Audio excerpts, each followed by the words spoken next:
Bom, Daniel, a gente sabe hoje que nós temos uma jornada de trabalho muito dura ao trabalhador. Uma jornada de trabalho que precariza a sua vida, uma jornada de trabalho que dificulta o seu convívio com a família, a sua profissionalização, a mudança de áreas, abandonam aos seus estudos, seus sonhos para conseguirem dar conta de sobreviver apenas. Até porque os salários são muitas vezes ínfimos para ir além da sobrevivência e uma sobrevivência muitas vezes que não garante coisas essenciais. O que está por trás da PEC 6x1? Algumas pessoas comentaram sobre isso, que tem sido uma polêmica nos últimos dias aqui no Brasil.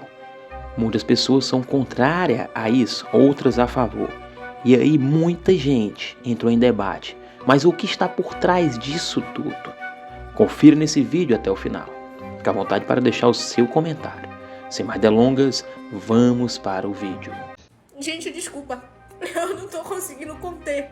Eu acabei de ficar sabendo que tem mais assinaturas do que isso e a gente ainda vai vir aqui divulgar pra vocês. Mas é um sentimento tão grande, é um misto, é uma emoção, uma felicidade que a gente não consegue conter, que não cabe no peito. Então vocês me perdoem aparecer aqui chorando pra vocês. Mas é porque eu tô tão orgulhosa de toda essa luta. Não parem, não desistam. Vocês estão vendo que tá dando resultado. Gente, me perdoa. Você sempre me vem forte, durona, por aqui, confrontando, e eu também não vou parar. Eu não vou parar. Eu não vou parar de lutar por vocês, porque é isso que eu acredito. Quando eu comecei na internet, eu sabia que eu tava aqui pra lutar e pra fazer mudar alguma coisa, mas eu não sabia que ia ser algo tão grandioso. Eu agradeço muito ao Rick por ter tomado essa iniciativa. Agradeço muito, muito, muito, muito. Agradeço a Deus por tudo isso que tá acontecendo também. Vocês ainda vão ver o fim da escala 6x1 acontecer para que vocês tenham mais tempo com seus filhos. Não parem de divulgar a petição. Não parem de divulgar o movimento. Abandona a CLT e deixe para que todo o contrato de empregador e empregado seja definido entre os dois, como é nos Estados Unidos. Se uma pessoa quiser trabalhar 2 vezes por semana, ela trabalha 2 vezes por semana. Só que no Brasil hoje não pode por causa da CLT. Uma mãe que quer trabalhar apenas 3 horas durante a manhã, quando o filho está na escola, ela não pode fazer isso por causa da CLT.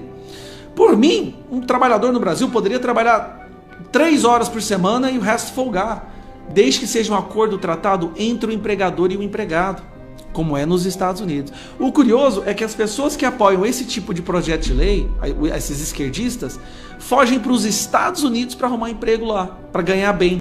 Agora aqui no Brasil, nós temos que sustentar uma máquina inchada, absurdamente inchada, e agora além disso, as empresas não poderão... Gente, não terá...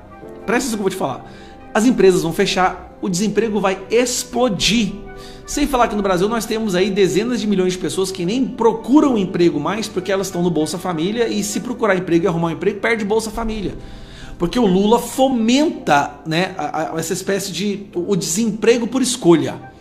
Ele fomenta isso através do Bolsa Família. Então meu posicionamento pode bater nas redes quanto vocês quiserem. Esse projeto é tão ruim, que se eu pensasse apenas em derrubar esse governo, eu ia lutar para ele ser aprovado. Porque se esse projeto fosse aprovado, nós íamos ter uma explosão de desemprego que ia ter o impeachment do Lula antes do final do ano que vem. Antes do final do ano que vem, você pode ter certeza, já ia ter o impeachment do Lula. Seria maravilhoso para mim, para deputados de direita, para a direita brasileira, seria muito bom, porque ia arrebentar com esse governo. Só que eu tenho responsabilidade social, eu jamais poderia fazer isso com um país que eu moro, pessoas, mães, pais de família desempregados. Então apoiar esse projeto é de uma imbecilidade como apoiar a impressão de imprimir dinheiro para gerar riqueza. Eu tô assustado com a quantidade de pessoas que tá comprando essa ideia sem entender as consequências. Então vamos parar com essa balela, eu vou descontar, esse projeto nunca vai chegar a ser pautado.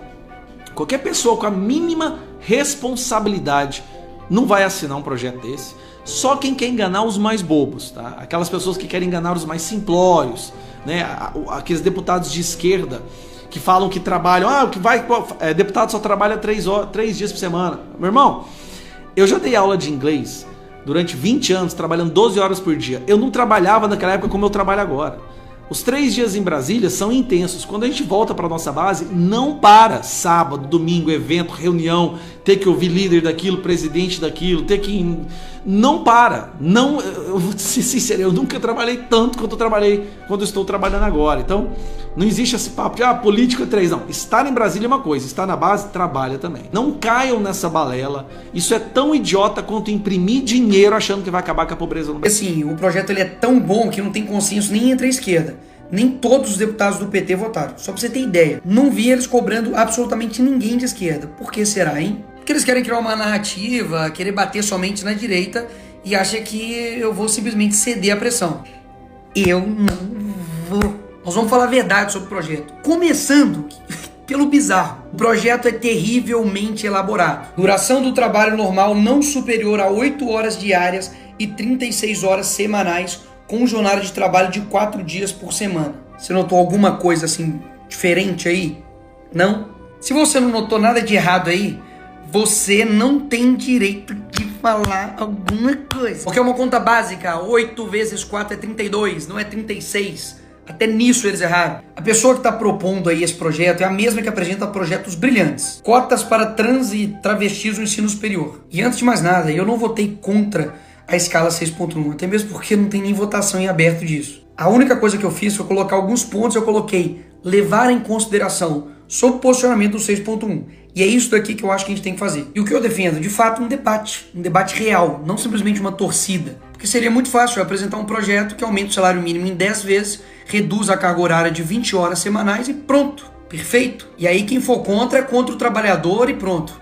Não é assim que se discute coisas complexas como o trabalho. E sim, o fim da escala 6x1 para o Brasil é algo complexo que tem que levar diversas questões e considerações, principalmente econômicas e também culturais. E ao longo do vídeo eu vou fazer algumas perguntas para você. E caso você não tenha a resposta, talvez seja porque eu esteja certo. E de fato o assunto é complexo e precisa de debate. Os políticos, por exemplo, eles definem o salário mínimo, o valor deles, correto? Errado. Basicamente eles definem o valor que está ali impresso no papel, mas não o valor dele. Já chegou uma época que no Brasil o salário mínimo era de 4,6 milhões de cruzeiros. Basicamente as pessoas eram milionárias, simbolicamente. Porque o que o pessoal do PSOL está querendo não é simplesmente o fim da escala 6x1.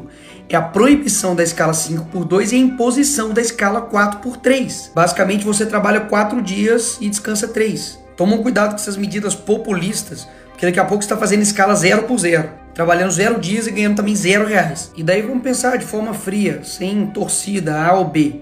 Como é que ficam os casos, por exemplo, dos supermercados, restaurantes e hospitais que tem que funcionar 24 horas? Uma escala, por exemplo, 4x3, basicamente ou eles demitem funcionários ou eles aumentam os funcionários. O aumento dos funcionários gera despesa para a empresa, ou seja, ele vai ter que pagar mais. Ele vai ter um custo muito maior. E sabe quem vai pagar essa conta? Exatamente, você. Ou seja, a discussão é só se vai aumentar o desemprego ou a informalidade, porque destruir o sustento do pobre, não tenho dúvidas. Todas essas medidas irresponsáveis geram inflação. E inflação gera aumento de tudo. A notícia de agora, preço de alimentos já sobe mais do que o dobro da inflação esse ano.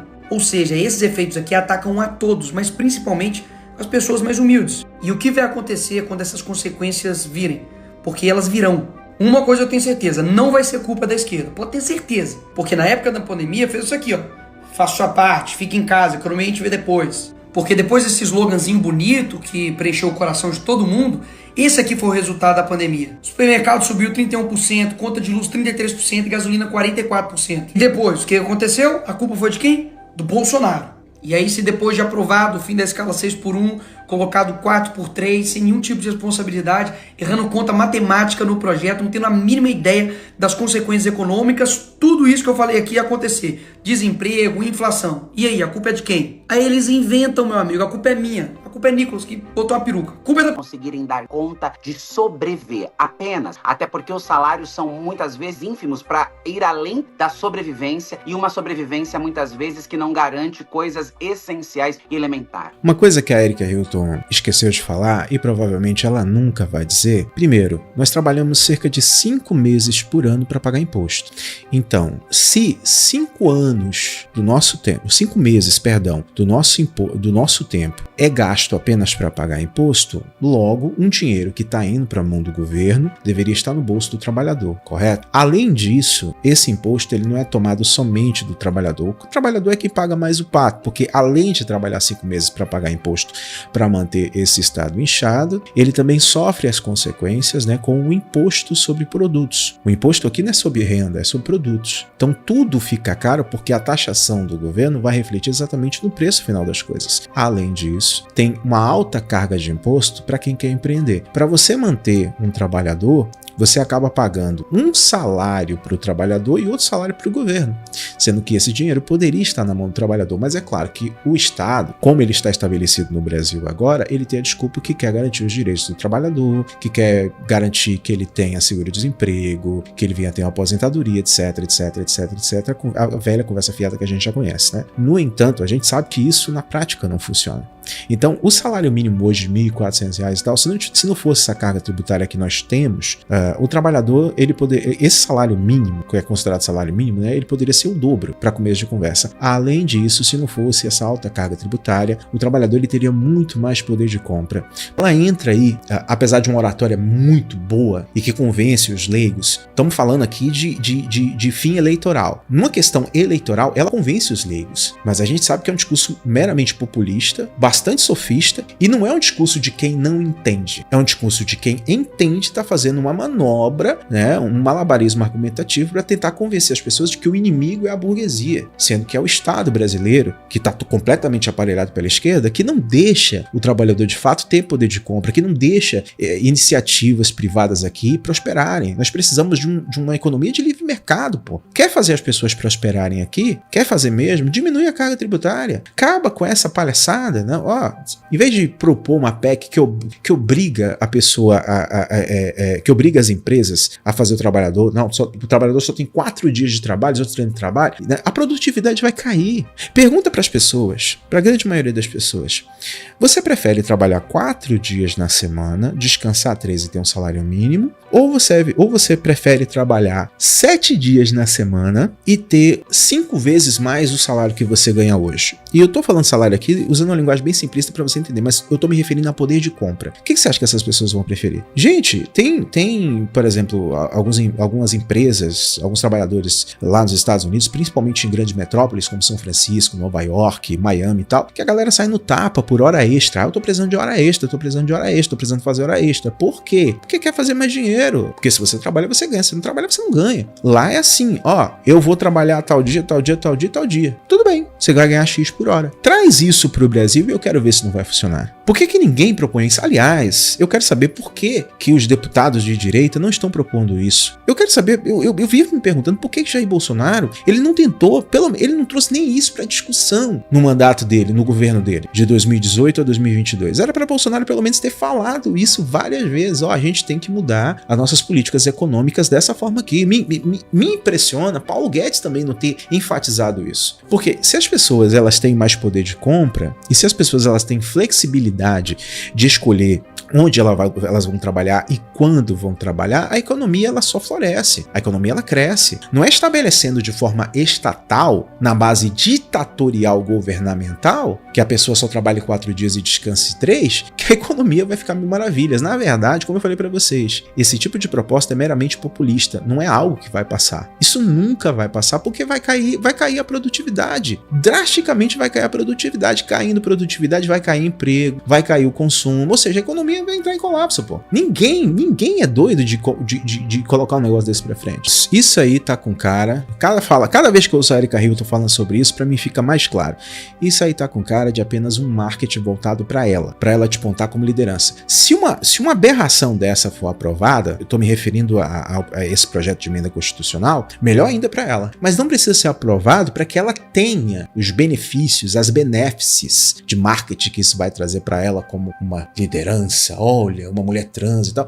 Eu apoio o Pablo Marçal, mas venhamos e convenhamos, cara. A campanha de Marçal em São Paulo foi mais marketing, foi mais um preparo para 2026. Ele não queria ganhar as eleições de São Paulo. Essa que é a verdade. Tá na cara isso. O Pablo Marçal não queria ganhar as eleições de São Paulo, da Prefeitura de São Paulo. Ele queria fazer o nome dele, queria se mostrar ali que era uma liderança política e conseguiu fazer isso, já avisando 2026. É a mesma coisa da Erika Hilton.